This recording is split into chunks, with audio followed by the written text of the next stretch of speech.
When the word home pops into my mind, I close my eyes in my room above my booming city apartment to feel the welcomed ghost of crisp autumn air. I'm a child of October and a product of all things that bring comfort to me within it. Every autumn, comfort is ignited in me that I long to be awakened all year round. And while I love the city where I live, home will always be in my memories of autumns past. Oh, she wants the Monster Mash back on. She wants it back on. And every year, autumn caresses me, brushes my hair, and reminds me of where I come from. Sometimes, even in a city that I love living in, I find myself longing for that feeling of home, longing for the simplicity and warmth of autumns past.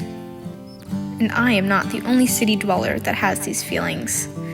As Vincent Monnier wrote in The Catskills in a Yellow Autumn Robe, quote, "So near and yet so far, there remains a countryside to New York City, an antidote to brutal civilization and endless opportunity. May it live forever and provide us with the sanity in times of need." So this year, just as Vincent did, I decided to seek out autumn in a new place away from the city, to find that sense of home in a town not far away, but far enough to feel like an escape. And that town was New Hope. I knew I was out of the city when I came across the covered bridge that we drove under to enter towards our first destination of the trip, which was Bowman's Tower. Bowman's Tower was built in 1929 and rises 125 feet in the air atop Bowman's Hill in Bucks County. Washington Crossing Historic Parks website describes Bowman's Tower as a favorite stop for locals and tourists alike. I most definitely understood why, as it was such a beautiful view of the autumnal leaves. After walking around the tower, we drove into the actual town of New Hope itself, stopping first at a candy store for some snacks. We continued to walk through the town and enjoyed all of the autumnal and Halloween decorations in the storefront windows and houses along the streets.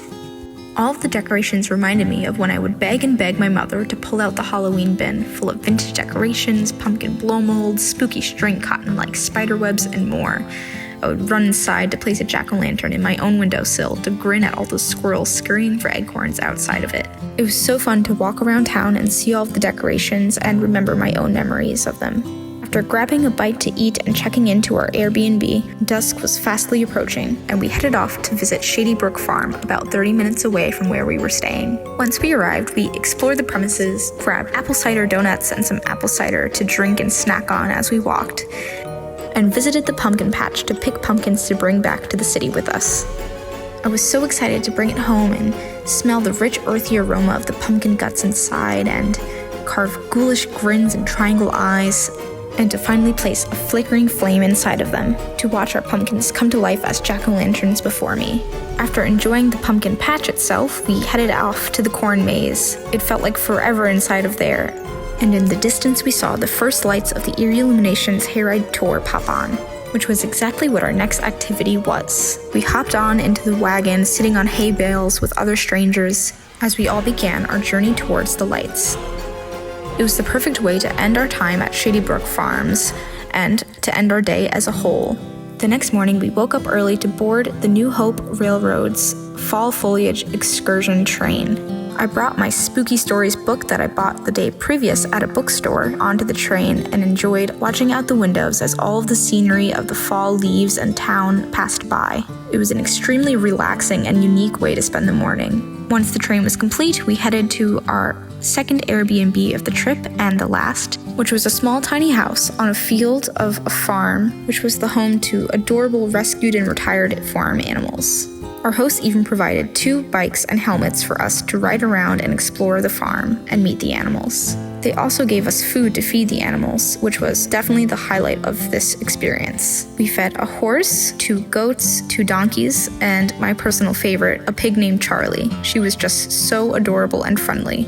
After feeding all the animals their dinner, we went back into the small tiny house to enjoy our evening.